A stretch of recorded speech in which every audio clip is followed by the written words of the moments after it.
बंधू. ब्रेक नंतर पुन्हा एकदा स्वागत. विधिमंडळामध्ये रमी खेळणारे माणिकराव कोकाटे यांची अखेर कृषी मंत्री पदावरनं उचलबांगडी झाली आहे. माणिकराव कोकाटे यांच्याकडनं कृषी खात्याचा कारभार काढून घेण्यात आलाय. एबीपी माझाने वृत्त दिलं होतं आणि त्यावर आता शिक्कामोर्तब झालंय.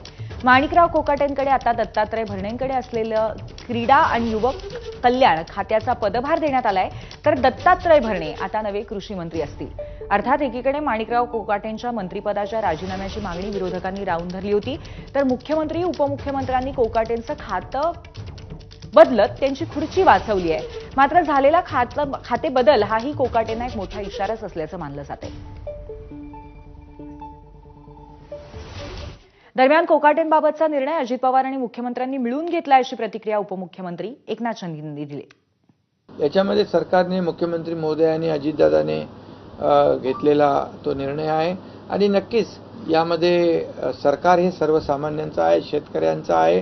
यापुढे देखील महायुती हाच ओघ शेतकऱ्यांना मदतीचा कायम ठेवणार आहे.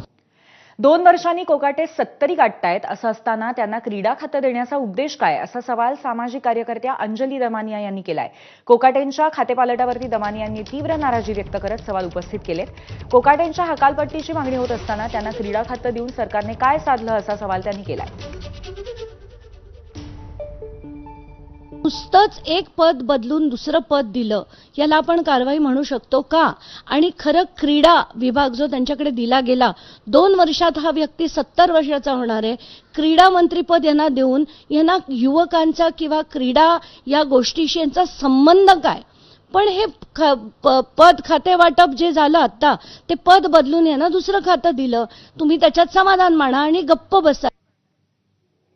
तसंच सरकारच्या खाते बदलावरती आम्ही समाधानी नाही, अशी प्रतिक्रिया छावा संघटनेचे पदाधिकारी